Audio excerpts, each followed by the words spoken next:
The male protagonist and the esteemed President Juicy arrived at the orphanage in search of his daughter. The male lead, with an expression of indifference, remarked, "So, you are the daughter of Shinwoo? You bear a striking resemblance to me." Timidly, I extended my hand toward him. Beside us, the antagonist in the wheelchair exhibited a fleeting glimmer of despondence in his eyes. Suddenly, a cascade of text floated before my eyes. Little sister is yet unaware that she is, in fact, the sole biological daughter of President Juicy. Shortly after the male lead adopted her, the female lead became pregnant. And out of jealousy, the little sister pushed the female lead down the staircase. In a fit of rage, the male lead cast her back to the orphanage.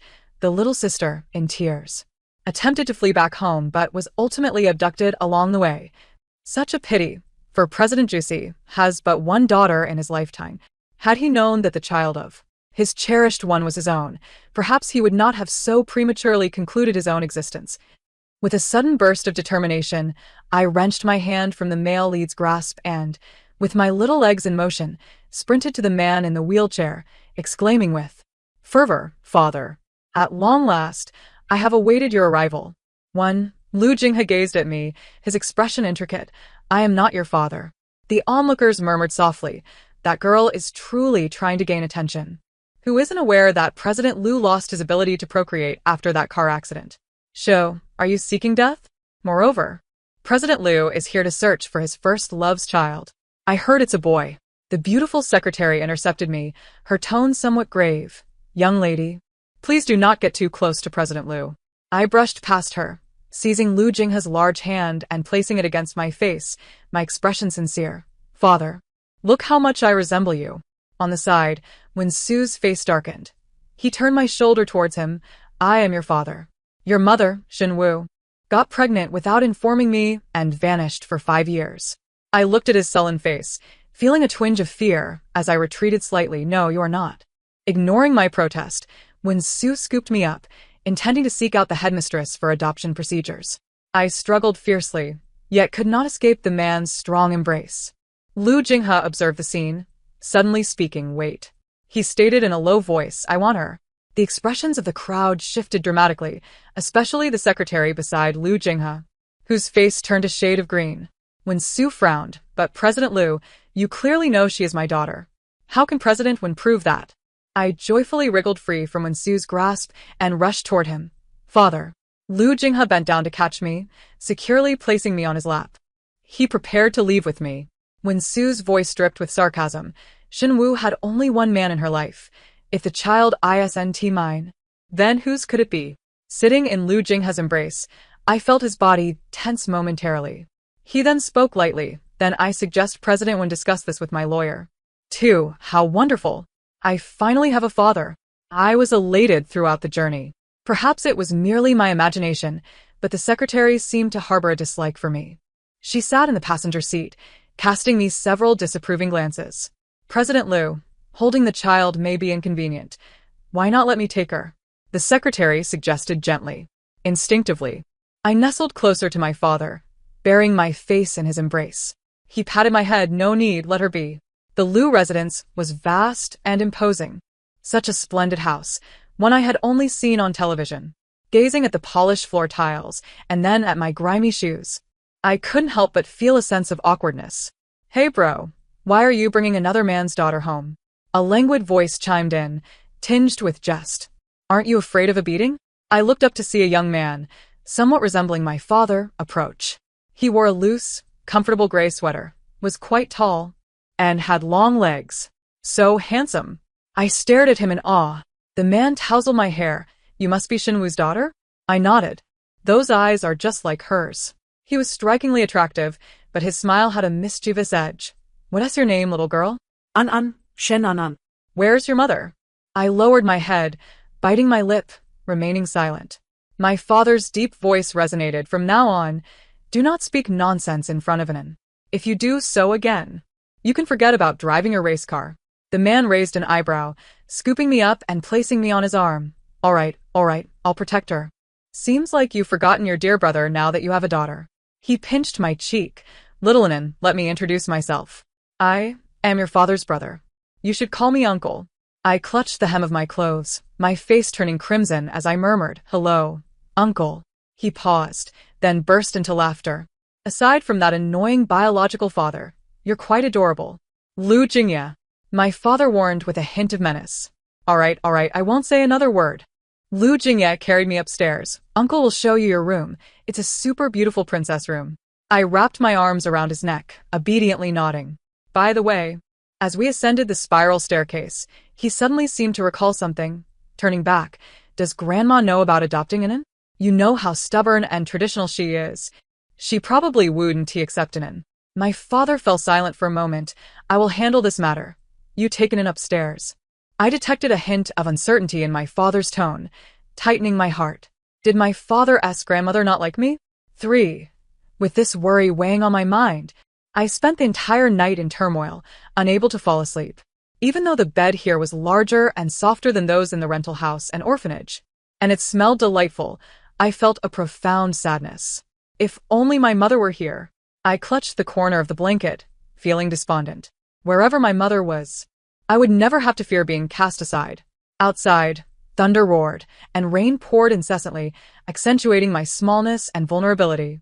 The bullet comments drifted by quietly. "Don't let the usually calm and composed President Juezi fool you. He is actually terrified of thunderstorm weather. The horrific car accident 15 years ago cost him his parents and left him with a leg ailment.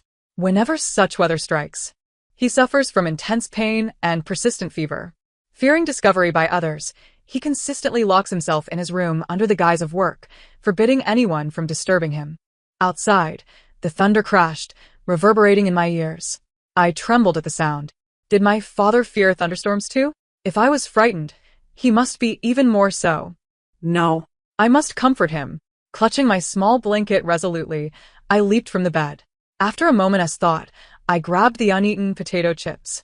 Stealthily, I opened the door, tiptoeing down the long hallway until I reached my father's door. I tried to twist the doorknob and opened it a crack. In the dim light of the night, my father lay on the bed, motionless, appearing quite sorrowful. I stood before him, extending my hand to tenderly stroke his face. My father's body stiffened. He slowly opened his eyes. A flash of lightning split the sky, illuminating my small figure. I broke into a warm smile. Whoa. My father recoiled suddenly, crashing onto the floor. The lights flicked on. "Daddy," he stumbled to his feet, staring at me in shock. My eyes squinted against the bright light, and gripping half a bag of chips, I innocently said, "Daddy, I came to comfort you." For Uncle swiftly scooped me up, tucking me under his arm. Barefoot, he hurried to the opposite side of the hallway, knocking on my father's door and thrusting me into his arms, his expression fierce, his tone exasperated. "Take care of your daughter. Don't let her stand by your bed in the middle of the night like Juanxiong." My father, still processing the situation, looked at me in confusion. I looked up at him, beaming. "Daddy, I came to keep you company." "Father." The bullet comments erupted in laughter. The little treasure caused such a huge mess on her first day here. "Uncle, I can't even be bothered with your Juanxiong daughter." "Father, why does it always rain in my world?" "Uncle, what kind of rain?" It's my exasperation. Heaven knows how terrified Uncle is of Kayako. At 21, after watching Juan, he clung to the president's bed for half a month, insisting on being accompanied to the bathroom at night. My father carried me back to my own room. He placed me on the bed, tucked me in, and "Be good, sleep first. Daddy has a bit of work to attend to."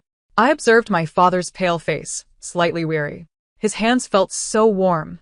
The words spoken were indeed true. Father was suffering from a fever.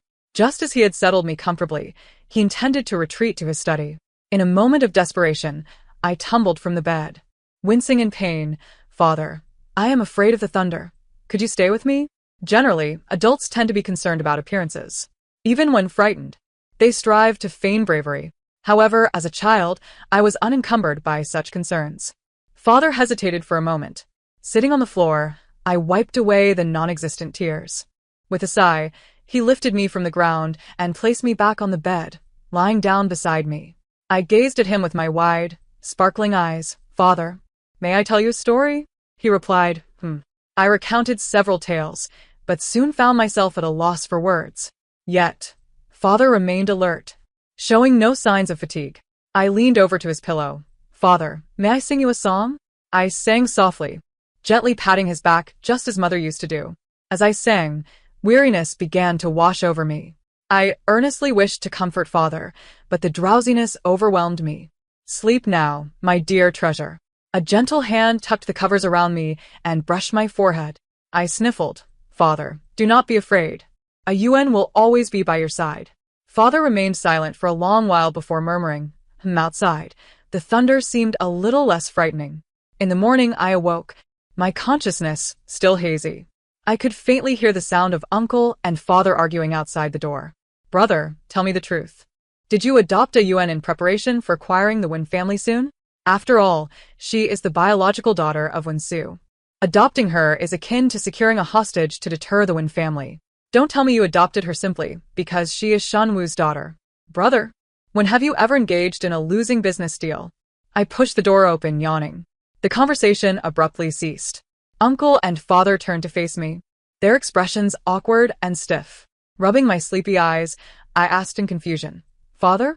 He guided his wheelchair towards me, ruffling my hair gently. First, go brush your teeth with Aunt Lee, and later, I will take you to see great-grandmother. The ugly granddaughter always had to meet great-grandmother. I gritted my teeth and nodded. After freshening up, I followed Aunt Lee downstairs to the dining hall. A stern, elderly voice emerged from behind the screen. Jingha suffered injuries in a car accident years ago, which harmed his ability to have children. How could he suddenly have a daughter? Could it be that some woman is harboring an illegitimate child, seeking to gain favor? I've seen many cunning and unscrupulous women like that. Lu Jingya interjected, Mother, a UN is a child adopted from the orphanage by my brother. Great-grandmother scoffed. Don't think I don't know. She is the daughter of Shen Wu and that young man from the Wen family. If you choose to raise her, at least raise someone manageable. What does it mean to snatch someone else's girl? I don't care. Within 5 days, you must return her to the Wen family. The comments flooded in with indignation. This is too much. How can they treat our little sister like this? Great-grandmother is more anxious than anyone. The eldest grandson cannot have children, while the younger grandson has the ability but refuses to marry, insisting on being child-free. If great-grandmother knew that the little sister was her biological great-granddaughter, she would likely be overjoyed to the point of losing her dentures. Well, those are false teeth anyway. I stood there, stunned. Great-grandmother claimed that mother sought to gain favor. But mother has already passed away. Father noticed my presence, his brow furrowing slightly as he cast a reproachful glance at Aunt Lee. She quickly apologized. Father took my hand and led me to the dining table, gently instructing, say good morning to great-grandmother. I timidly raised my head. The elderly lady before me had her silver hair neatly styled, clad in a black qipao, adorned with a long string of pearls around her neck. She tilted her chin slightly, not looking at me. I whispered, good morning, great-grandmother.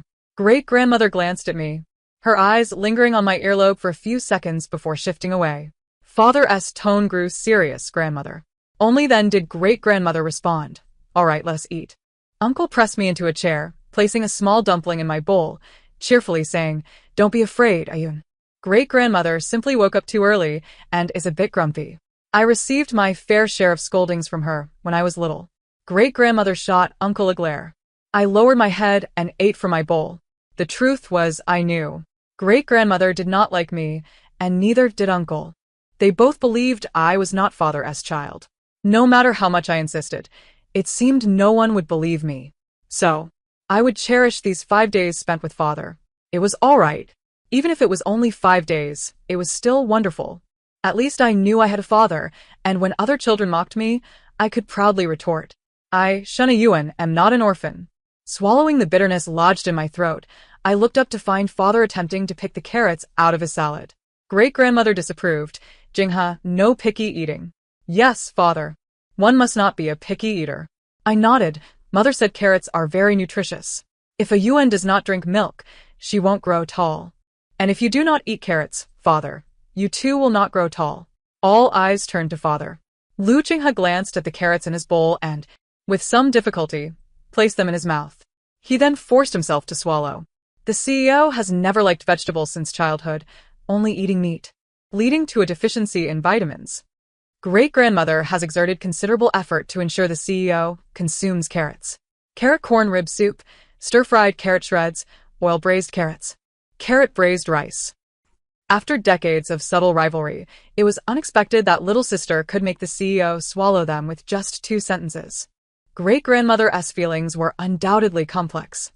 In order to treasure these hard-earned 5 days, I stayed close to father, yearning to spend as much time with him as possible, to observe his features and etch them firmly in my memory.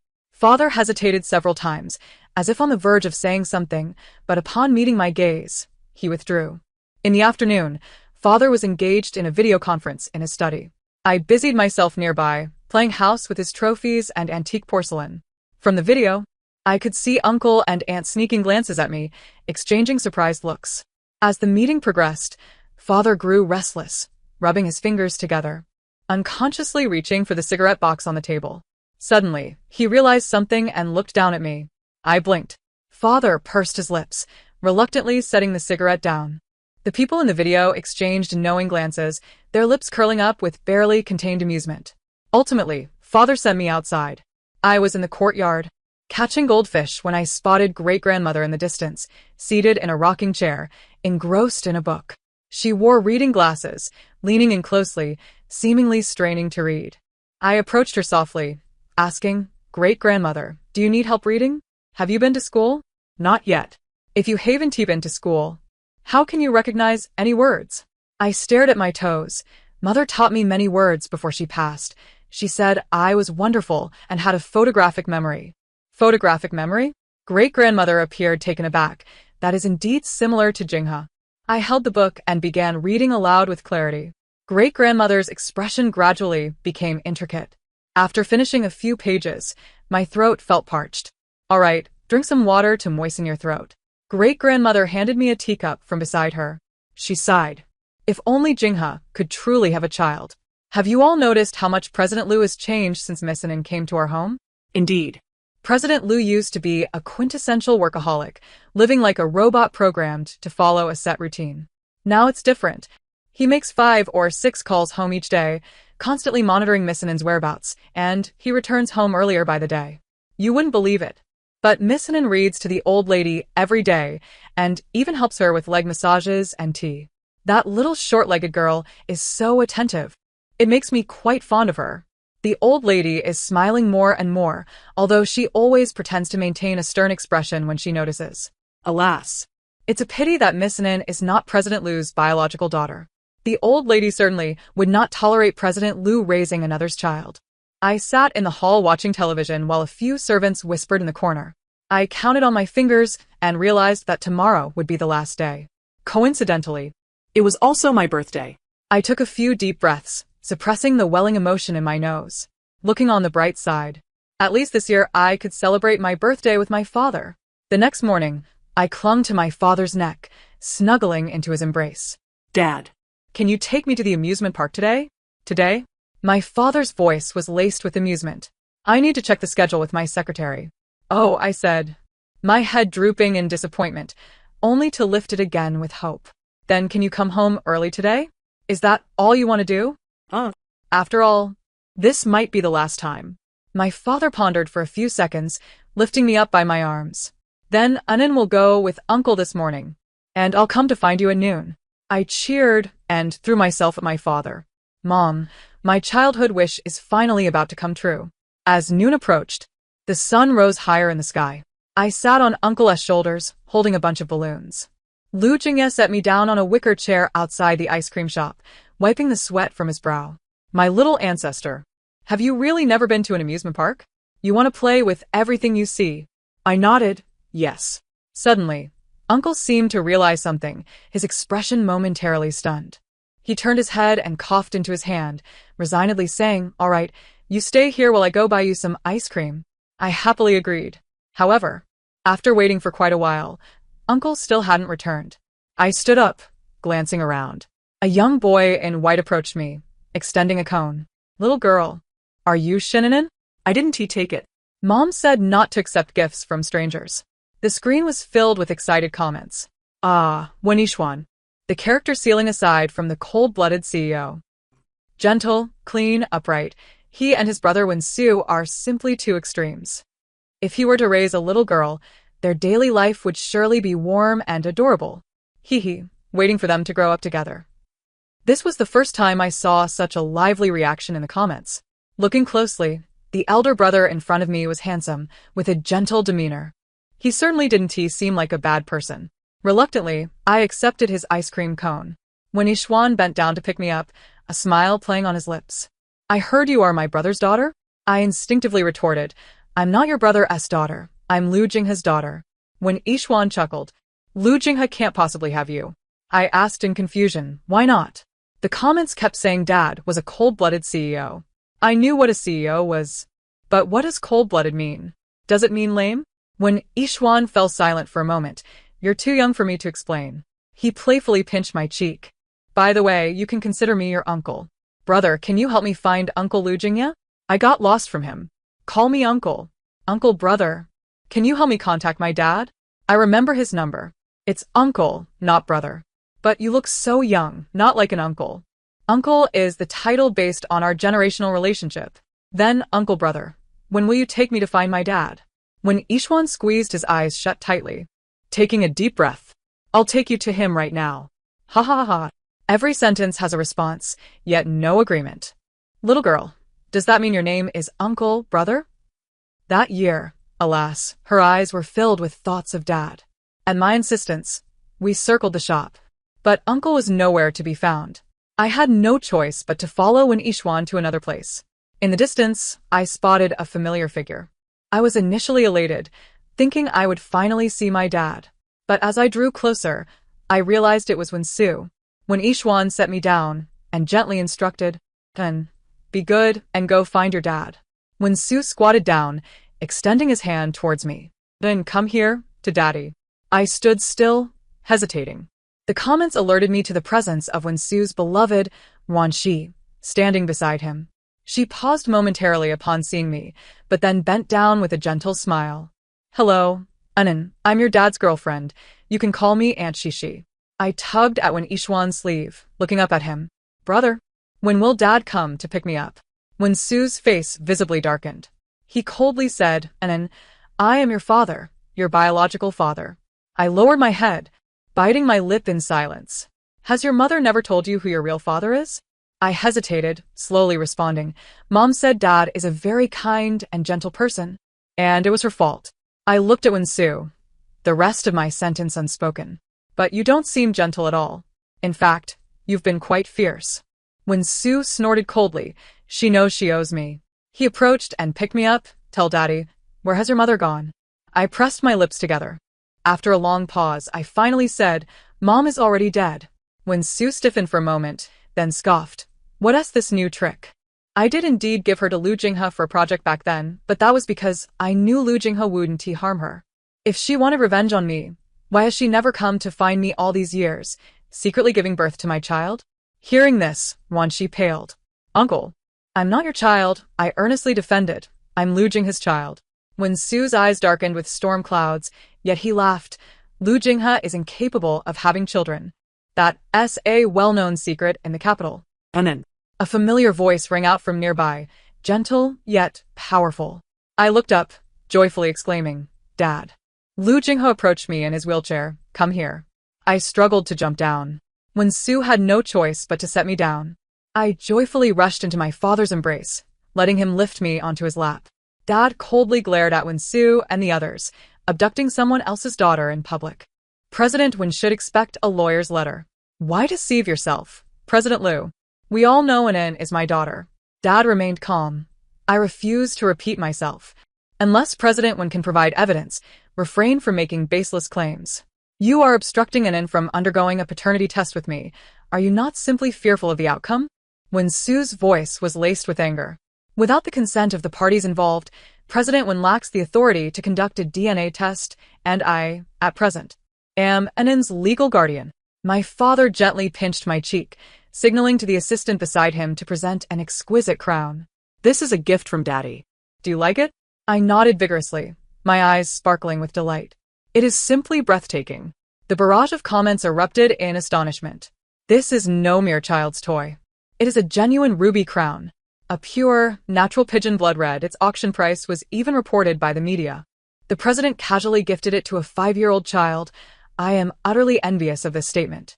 Successfully securing a house, my defenses crumbled. My sweet little sister urged me to perform for 2 episodes. I swiftly placed the crown atop my father's head, exclaiming, "Daddy, wear it. You look so beautiful." An immediate silence enveloped the surroundings. Is Daddy not beautiful? I asked, puzzled. Of course. President Liu is stunning, the assistant replied, his expression oddly contorted, with a smile that struggled to remain subdued. My father placed the crown back on my head, somewhat exasperated. Come along, my little princess. As my uncle was momentarily detained in the restroom, he was surrounded by a group of individuals who accused him of stealing a girl's belongings. After a lengthy dispute, he rushed out in distress, only to discover my absence. Upon learning that I had been taken away by Wenixuan, my uncle cursed vehemently, determined to make the one family pay. My father is a man of his word. He accompanied me on the carousel and the Ferris wheel, and even on the thrilling rides of Leap to the Horizon and Buzz Lightyear's Galactic Rescue. Although there were numerous attractions he could not partake in, simply turning my head to see him nearby filled me with joy. The sky began to blush with the hues of dusk. I lifted my gaze to behold the stunning sunset clouds. The day was finally drawing to a close. I inhaled deeply, stifling the urge to weep. Today was truly a day of happiness, one I could cherish for a long time. My father, cradling a large Stitch plush toy, waved at me. I wiped away my tears, just as I was about to run towards him when a sudden gasp pierced the air. The comments kept warning me to be cautious. I turned to see a peculiar man careening through the crowd, pushing a stroller, causing people to scatter, though some were unfortunate enough to be knocked down by him. The man, exhilarated, shouted as he approached me. Suddenly, my father sprang from his wheelchair, rushing to my side, crouching down protectively. The stroller collided with his back, and he let out a muffled groan but remained steadfast. The man was swiftly subdued by security, his demeanor frantic, babbling incoherently in a language I couldn't understand. Are you all right? My father looked at me with concern. Behind him, my uncle stammered, Brother, can you stand? My father was taken to the hospital. After an examination, the doctor revealed that, following years of rehabilitation, my father was indeed capable of walking. His reliance on the wheelchair stemmed more from psychological barriers than physical limitations. After losing both parents in a tragic accident, he subconsciously felt unworthy of health. Yet this incident had awakened his instinct to protect his daughter, compelling him to confront his mental struggles. My uncle stood frozen, slowly processing the situation. No way, I must inform Grandma immediately. My brother's legs have healed. Her eldest grandson can stand. He exited the examination room to make a phone call, while I joyfully embraced my father. This is wonderful, Daddy. You are no longer the heir of a terminally ill president. My father's smile faltered momentarily. Nearby, the nurse and doctor glanced through medical records and tapped away at their keyboards, seemingly oblivious to my words. The comments erupted in laughter. My father's expression grew complex as he ruffled my hair. Who's been referring to me in such a manner? The once lively comments fell into an abrupt hush. I stared at my toes, feeling guilty and eager to change the subject. If only Mommy could see this, she would be so delighted. A flicker of emotion passed through my father's eyes. Daddy, do you miss Mommy? After a prolonged silence, he softly replied, yes. Actually, Mommy misses Daddy too. Has she ever mentioned me? I nodded. Mommy said that if she had met you first, it would have been perfect. Lu Jinghe paused, as if grasping a sudden realization, and turned to me with intensity. The comments revealed that, indeed, Mommy had harbored feelings for Wensu in her youth. At that time, she was still in university, her mother gravely ill and in dire need of surgery. Mommy met Wensu while working part-time at a bar. What followed was a cliched and melodramatic tale. Mommy's beauty reminded him of his lost love abroad. The bored young heir engaged in a game of seduction, charming and attentive, repeatedly coming to Mommy's aid during her troubles. Ultimately, he arranged for the best cardiologist in the country to perform surgery on her mother. Mommy, unable to resist, fell for him.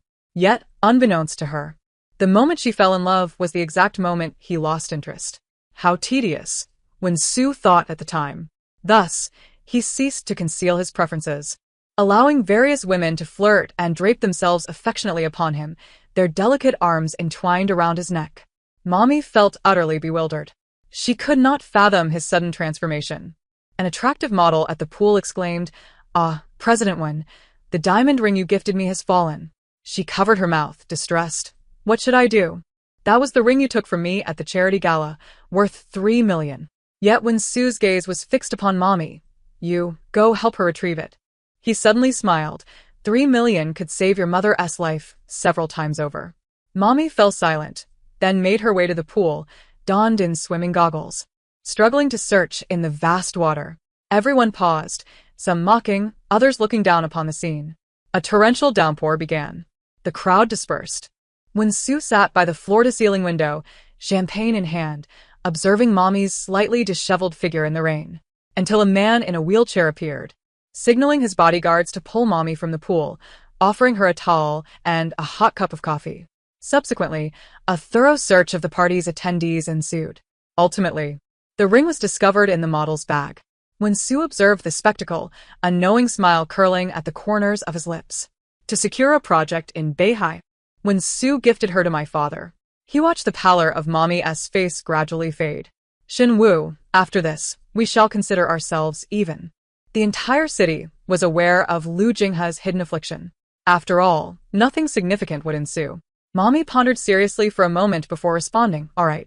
At the very least, she could escape the clutches of Wen Su, the insufferable maniac." Lu Jinghe was unlike what she had imagined. He was gentle and courteous. During the half-month that Mommy resided in the Lu household, life was unexpectedly tranquil. She occupied the second floor, while he remained on the first. Lu Jinghe never intruded upon her space. His work kept him exceedingly busy, rarely at home, leaving them with scant opportunities to encounter one another. Their only shared moments were during breakfast and dinner. Seated at the same table, Lu Jinghe would offer her a slight nod, acknowledging her presence. She felt somewhat awkward. He would kindly inquire if she was comfortable with the arrangements, assuring her that she could speak to Aunt Chen about any concerns. One evening, clad in a silk nightgown, she descended the stairs for a glass of water, only to unexpectedly encounter Lu Jinghe brewing coffee. He was a workaholic, often burning the midnight oil. She paused momentarily. His gaze swept over her bare legs, just managing to avert his eyes before silently retreating to his study in his wheelchair. Is there truly a benefactor who avoids suspicion? My mother's face inexplicably flushed. The turning point of events unfolded during a business dinner. It remains a mystery as to which scoundrel slipped my mother a drug. They were aware that Lu Jinghe was unable to act humanely, and their intent was to humiliate her. When Xu Yuan observed her from a distance, a smirk gracing his lips as he raised his glass in a silent toast. He formed words with his lips that she deciphered. "I can help you." She swiftly turned and hastened out of the banquet hall, dialing a number. "Lu Jinghe, take me to the hospital." There was a brief silence on the other end before he replied, "All right." The effects of the drug were more potent than anticipated. Midway through the journey, my mother felt an overwhelming heat coursing through her body, gripping Lu Jinghe's arm tightly, her voice muffled. "Can we?" The last two words were obscured. Lu Jinghe gazed at her, hesitating before instructing the driver to the nearest hotel. The subsequent events were shrouded in obscurity, leaving me bewildered. Following that night, the bond between my mother and father deepened significantly. Despite his leg ailment, my father accompanied her to experience many long-desired activities: diving in Bali, skydiving on his private island, horseback hunting, and sea voyages. He taught her to pilot a helicopter and supported her in establishing her own design brand. It was perhaps the happiest period of her life. During this time, my grandmother passed away, and it was my father who helped her through the grief. It was until she discovered she was pregnant that matters took a turn. My mother had a peculiar constitution. Her menstrual cycle was always irregular, and she experienced occasional bleeding during pregnancy. With her small belly, she initially thought it was merely weight gain. By the time she realized, the doctor informed her that it appeared she was already over 6 months along.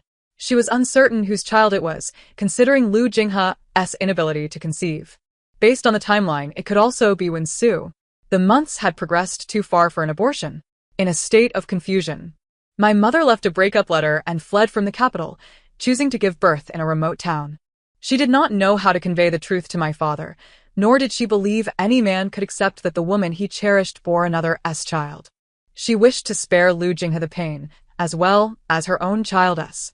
Until a tragic car accident claimed her life, I was sent to an orphanage. 12. My mother left me a pocket watch. I retrieved the watch from around my neck and handed it over. The person in the photograph closely resembles my father. My father accepted the pocket watch and opened it. Inside was a photograph taken shortly before his accident, youthful and handsome, with a smile that radiated warmth. In those days, his eyes were devoid of the shadows that would later loom over him. He held the pocket watch, speechless for a long while.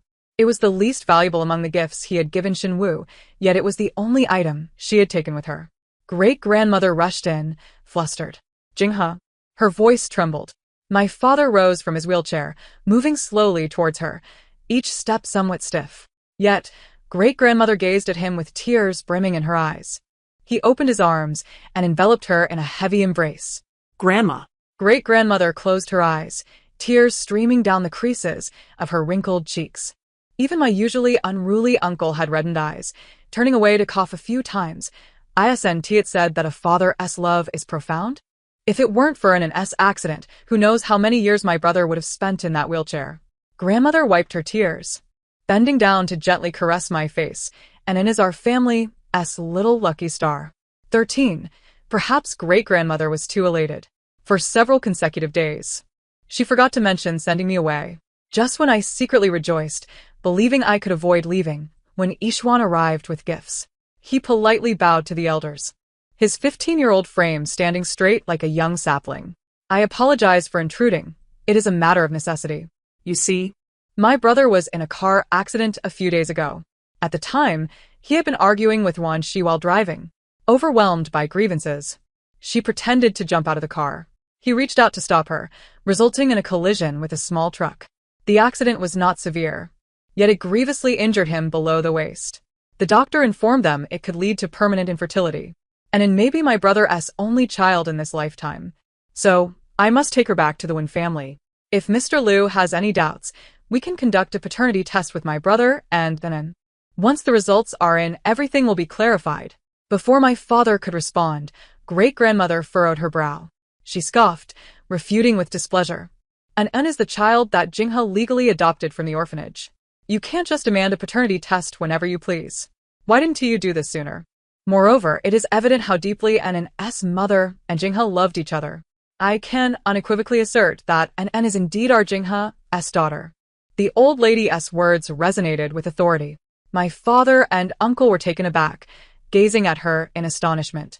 Great-grandmother pulled me into her embrace, covering my ears. You can't just snatch our child away just because your brother can't have children. When Ishwan paused momentarily, but maintained his composure, since Grandma Wen is so certain, a paternity test is even more necessary. Once the results are presented, the Wen family can finally let go. Great-grandmother was about to say something, but my father suddenly interjected. I agree to the paternity test. Uncle frowned, but brother-grandmother shot him a disapproving glance. What if there won't be a what if, my father said, looking at me with a steady, calm tone, and it will only be my daughter. 14. How wonderful.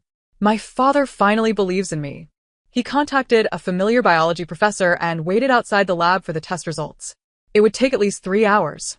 Outside the laboratory, the roles had reversed. When Su sat in a wheelchair, bandaged and pale, as if he could drip water. Wan Shi beside him bore only minor injuries, but looked particularly haggard. Her expression cautious in front of Wen Su. The female lead felt guilty, realizing that had she not acted recklessly in the car, the male lead wouldn't have ended up like this. She felt both remorseful and regretful. This meant that her daughter would become the male lead's only child. It was evident that she had already considered giving up on the male lead, as she did not wish to live a lifetime in solitude.